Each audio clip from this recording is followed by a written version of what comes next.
जय माता दी दोस्तों, नवरात्रि के ढेर सारी शुभकामनाएं। तो चलिए हम शुरू करते हैं। हिंदू धर्म में नवरात्रि का विशेष महत्व है। शारदीय नवरात्रि की शुरुआत आश्विन माह शुक्ल पक्ष की प्रतिपदा से होती है। यह पर्व माँ दुर्गा को समर्पित है। मान्यता है कि नवरात्रि के 9 दिनों में माँ दुर्गा के 9 स्वरूपों की आराधना से जीवन में रिद्धि सिद्धि की प्राप्ति होती है। नवरात्रों में अष्टमी नवमी को पूजन कर दशमी के दिन नवरात्रों का समापन और विजयदशमी का पर्व मनाया जाता है। अगर आप मेरे चैनल पर अभी तक नए हैं तो प्लीज़ मेरे चैनल को सब्सक्राइब कर लीजिए और साथ में बेल बटन दबा लीजिए ताकि मेरे नए नए वीडियो का नोटिफिकेशन आप तक पहुंच सके और मेरी जानकारी अधूरी आप तक ना पहुंच सके। तो चलिए शुरू करते हैं। साल 2023 में शारदीय नवरात्रि का पर्व 15 अक्टूबर रविवार से शुरू होकर 23 अक्टूबर तक चलेगी। प्रतिपदा तिथि प्रारंभ 14 अक्टूबर रात्रि 11:24 पर। इसका समाप्ति प्रतिपदा तिथि समाप्ति 16 अक्टूबर प्रातः काल 12:32। कलश स्थापना मुहूर्त है 15 अक्टूबर प्रातः काल 11:44। दशमी तिथि दशहरा व नवरात्रि पारण 24 अक्टूबर को। दुर्गा अष्टमी 22 अक्टूबर को। नवमी 23 अक्टूबर को। अब हम पाठ को शुरू करने से पहले देवी का कवच पढ़ते हैं। तो देवी के कवच यह है। चंडिका देवी को नमस्कार है। मार्कंडेय जी ने कहा, पितामह, जो इस संसार में परम गोपनीय तथा मनुष्य की प्रकार से रक्षा करने वाला है और जो अब तक आपने दूसरे किसी के सामने प्रकट नहीं किया हो, ऐसा कोई साधन मुझे बताइए। ब्रह्मा जी बोले, ब्राह्मण, ऐसा साधन तो एक देवी जी का कवच ही है जो गोपनीय से भी परम गोपनीय, पवित्र तथा संपूर्ण प्राणियों का उपकार करने वाला है। महामुनि, उसे श्रवण करो। देवी की 9 मूर्तियाँ हैं जिन्हें 9 दुर्गा कहते हैं। उनके पृथक पृथक नाम बतलाए जाते हैं। प्रथम नाम शैलपुत्री तथा दूसरी मूर्ति का नाम ब्रह्मचारिणी, तीसरी स्वरूप चंद्रघंटा के नाम से प्रसिद्ध है। चौथी मूर्ति का कुष्मांडा कहते हैं। 5वीं दुर्गा का नाम स्कंद माता है। देवी छठे रूप को कात्यायनी कहते हैं। 7वां कालरात्रि और 8वां स्वरूप महागौरी के नाम से प्रसिद्ध है। 9वीं दुर्गा का नाम है सिद्धरात्रि।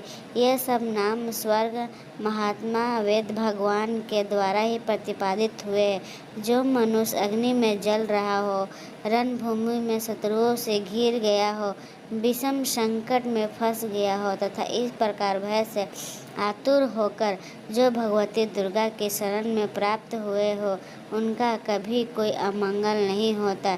युद्ध के समय संकट में पड़ने पर भी उनके ऊपर कोई विपत्ति दिखाई नहीं देती। उन्हें शोक, दुख, भय प्राप्ति नहीं होती। जिन्होंने भक्ति पूर्वक देवी स्मरण किया है, उनका निश्चय ही अभ्युदय होता है। देवश्री, जो तुम्हारा चिंतन करते हैं, उनकी तुम निसंदेह रक्षा करती हो। चामुंडा देवी प्रेत पर आरूढ़ होती है। वाराही भैंस पर सवारी करती है। इंद्र का वाहन ऐरावत हाथी है। वैष्णो देवी गरुड़ पर आसन जमाती है। महाश्वरी वृष पर आरूढ़ होती है। कौमारी का वाहन मयूर है। भगवान विष्णु की प्रियतमा लक्ष्मी देवी कमल के आसन पर विराजमान है और हाथों में कमल धारण किए हुए है। वृष भर आरूढ़ ईश्वरी देवी ने श्वेत रूप धारण कर रखा है।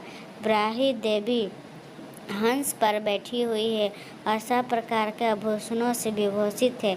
इस प्रकार ये सभी माताएं सब प्रकार के योग शक्तियों से संपूर्ण हैं। इनके सिवा और भी बहुत से देवियां हैं जो अनेक प्रकार के आभूषणों की शोभा से युक्त तथा नाना प्रकार से रत्नों से सुशोभित है। ये संपूर्ण देवियां क्रोध में भरी हुई है और भक्तों की रक्षा के लिए रथ पर बैठी दिखाई देती है। शंख, चक्र, गदा, शक्ति, हल, मूषक, नाशक, खेटक और तोमर पशु तथा पाश, कुंत और त्रिशूल एवं उत्तम सार, धनुष आदि अस्त्र शस्त्र अपने हाथों में धारण करती है। दैत्यांक शरीर का नाश करना, भक्तों का अभ्यादन देना और देवताओं कल्याण करना, यही उनके शस्त्र धारण का उद्देश्य है। कवच आरंभ करने से पहले इस प्रकार प्रार्थना करना चाहिए। महान रौद्र रूप, अत्यंत घोर पराक्रम, महान बल और महान उत्साह वाली देवी, तुम महान भय का नाश करने वाली हो, तुम्हें नमस्कार है। तुम्हारी ओर देखना भी कठिन है। शत्रुओं का भय बढ़ाने वाली जगदम्बे, मेरी रक्षा करो। पूर्व दिशा में इंद्रिके, इंद्रा शक्ति, मेरी रक्षा करो। अग्नि कोण में अग्नि शक्ति, दक्षिण में दक्षिण दिशा में वाराही तथा नेत्र कत्यायन कोण में खड्गधारिणी, मेरी रक्षा करे। पश्चिम दिशा में वारिणी और वाय कोण में मृग पर सवार करने वाली देवी, मेरी रक्षा करे। उत्तर दिशा में कुमारी और ईशान कोण में शूलधारिणी देवी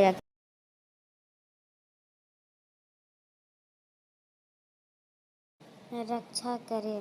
ब्राह्मणी, तुम ऊपर की ओर से रक्षा कर और वैष्णो देवी नीचे की ओर से मेरी रक्षा करे। इसी प्रकार 100 को अपना वाहन बनाने वाली चामुंडा देवी दसों दिशाओं में मेरी रक्षा करे। जया आगे से और विजया पीछे की ओर से मेरी रक्षा करे। वाम भाग में अजिता और दक्षिण भाग में अपराजिता रक्षा करे। उदोन्नतिनी शिखा की रक्षा करे। उमा मेरे मस्तक पर विराजमान होकर रक्षा करे। ललाट में मालाधारी रक्षा करे और यशस्विनी देवी मेरी बहुओं की संरक्षण करे। भवों के मध्य भाग में त्रिनेत्रा और नथनों की यमघंटा देवी रक्षा करे। दोनों नेत्रों की मध्यम भाग में शंखिनी और कानों में द्वारवासिनी रक्षा करे। काली देवी कपालों की तथा भगवती शंकरी कानों की मूल भाग की रक्षा करे। नासिका में सुगंधा और ऊपर की होठ में चर्चिका देवी रक्षा करे। नीचे की होठ में अमृत कला तेजीवा में सरस्वती देवी रक्षा करे। कौमारी दांतों की और चंडिका कंठ प्रदेश की रक्षा करे।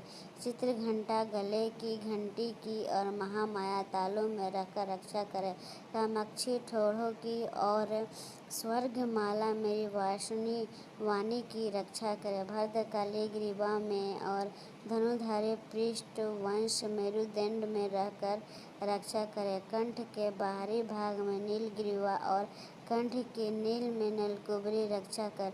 दोनों कंधों में खड्गनी और मेरी दोनों भुजाओं की वज्रधारिणी रक्षा करे। दोनों हाथों में दंडनी और अंगुलियों में अंबिका रक्षा करे। शूलेश्वरी नाकों की रक्षा करे। कुलेश्वरी कुछ पेट में रहकर रक्षा करे। महादेवी दोनों स्तनों की और शोक विनाशिनी देवी मन की रक्षा करे। ललिता देवी हृदय में और शूलधारिणी उदर में रहकर रक्षा करे। नाभि में कामिनी और गुहा भाग के गुहेश्वरी रक्षा करे।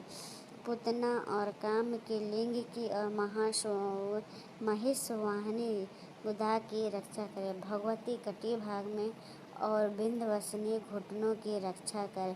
संपूर्ण कामनाओं देने वाली महाबला देवी दोनों पिंडलों की रक्षा करे। नरसिंही दोनों घुटियों की रक्षा करे। तेजस्वी देवी दोनों चरणों के पृष्ठ भाग की रक्षा करे।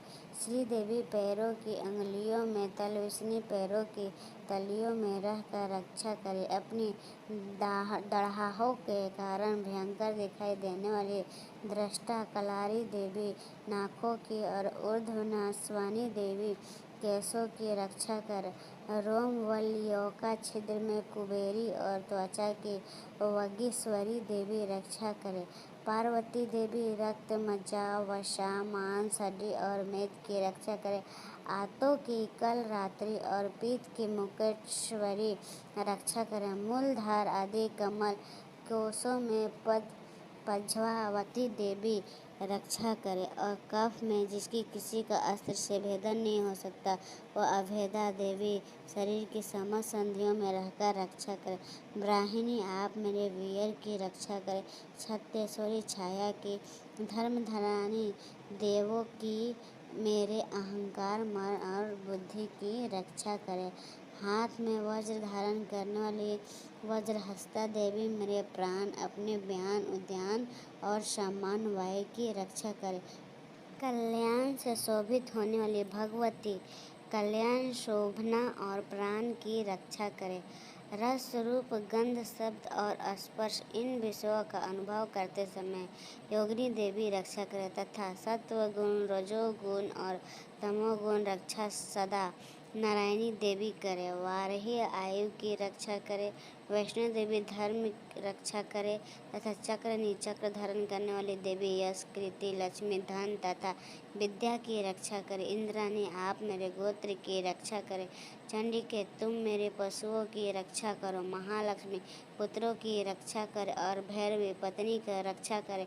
मेरे पथ की सुखता तथा मार्ग की क्षेमकरी रक्षा करे। राजा के दरबार में महालक्ष्मी तथा रक्षा करे, तथा सब ओर से व्याप्त रहने वाली विजया देवी संपूर्ण भयों से मेरी रक्षा करे। देवी, जो स्थान कवच में नहीं कहा गया अथवा राक्षस रहित है, वह सब तुम्हारे द्वारा सुरक्षित हो, क्योंकि तुम विजयशालिनी और पापनाशिनी हो। यदि आपने शरीर का भला चाहे तो मनुष्य बिना कवच के कहीं एक पग भी ना जाए।